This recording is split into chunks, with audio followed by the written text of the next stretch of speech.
আন্তর্জাতিক শ্রমিক দিবস উপলক্ষে আমি প্রথমেই বাংলাদেশ সহ সারা বিশ্বের শ্রমজীবী কর্মজীবী মানুষের প্রতি জানাই একান্ত শুভেচ্ছা এবং ভালোবাসা।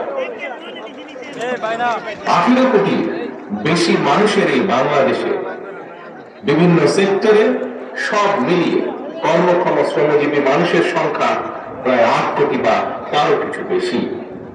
প্রিয় ভাই বোনেরা, এর ভেতর নারী শ্রমিকের সংখ্যা প্রায় অর্ধেক। শ্রমজীবী কর্মজীবী এইসব মানুষেরাই আমাদের এই প্রিয় বাংলাদেশের উন্নয়ন এবং অর্থনীতির প্রাণ। দেশের কোটি কোটি শ্রমজীবী কর্মজীবী মানুষ, প্রান্তিক জনগোষ্ঠী, কৃষক, শ্রমিক, দিনমজুর মেহনতি জনগণকে অবহেলা কিংবা অধিকার বঞ্চিত রেখে আমাদের মুক্তিযুদ্ধের কাঙ্ক্ষিত বাংলাদেশ প্রতিষ্ঠা করা সম্ভব নয়। শ্রমজীবী কর্মজীবী প্রিয় ভাই ও বোনেরা, আপনারা যারা আজকের এই সমাবেশে হাজির হয়েছেন, অবশ্যই আপনাদের একটি লক্ষ্য বা উদ্দেশ্য রয়েছে, একটি প্রত্যাশা রয়েছে। কি সেই প্রত্যাশা, কি সেই উদ্দেশ্য? সেটি হলো এমন একটি গণতান্ত্রিক রাষ্ট্র, সরকার, সমাজ ব্যবস্থা, আপনাদের আমাদের প্রত্যেকের প্রত্যাশা, এমন একটি কর্ম পরিবেশ আপনাদের প্রত্যাশা, যে রাষ্ট্র এবং সমাজ আপনাদের প্রত্যাশা এবং প্রাপ্তি নিশ্চিত করবে। মাথার ঘাম পায়ে ফেলে উৎপাদন উপার্জন করার পর আপনারা শ্রমের ন্যায্য মূল্য পাবেন। রাষ্ট্র ও সমাজে আপনাদের অধিকার এবং মর্যাদা নিশ্চিত থাকবে। এমনই একটি গণতান্ত্রিক রাষ্ট্র, সরকার, সমাজ ব্যবস্থায় আপনাদের সহ আমাদের সকলের প্রত্যাশা। এমন একটি বাংলাদেশ প্রতিষ্ঠিত হলে আপনারা ভালো থাকবেন, আপনাদের পরিবার ভালো থাকবে, বাংলাদেশ ভালো থাকবে। আপনারা ভালো থাকলে দেশ ভালো থাকবে, দেশ এবং জনগণ ভালো থাকলে দেশে জনগণের অধিকার প্রতিষ্ঠিত থাকলে কেউ বাংলাদেশকে তাবেদার রাষ্ট্রে পরিণত করতে পারবে না। সুতরাং দেশে জনগণের অধিকার প্রতিষ্ঠিত থাকা না থাকার সঙ্গে, জনগণের ভালো থাকা না থাকার সঙ্গে কিন্তু দেশের স্বাধীনতা, সার্বভৌমত্বের সরাসরি সম্পর্ক রয়েছে।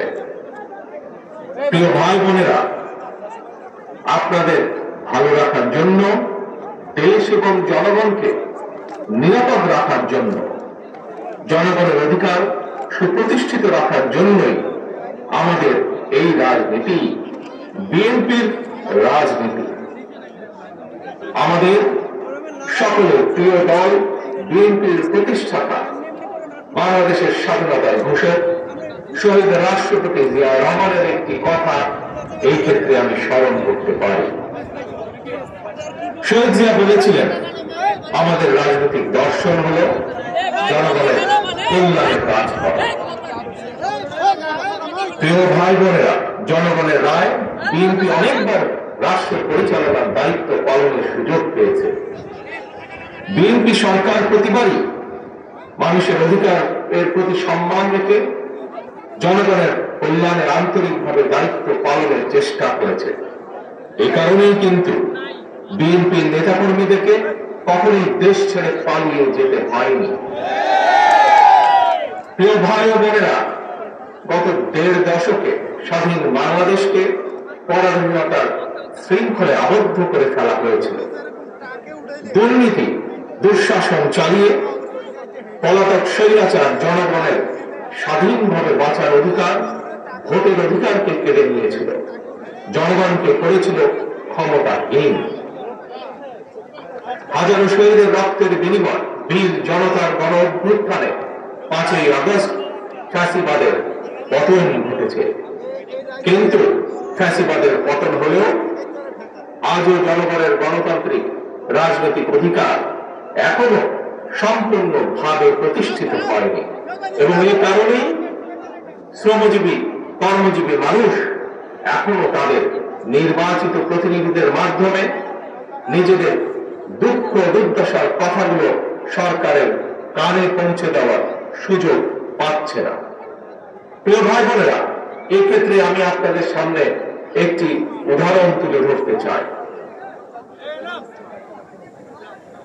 আপনাদের নিশ্চয়ই সকলের কম বেশি জানা আছে এবং আলু চাষের সঙ্গে যারা জড়িত ছিলেন আপনারা সকলেই কম বেশি জানেন, দেশে কিন্তু এবছর বার্ষিক চাহিদার চেয়েও বেশি আলু উৎপাদিত হয়েছে।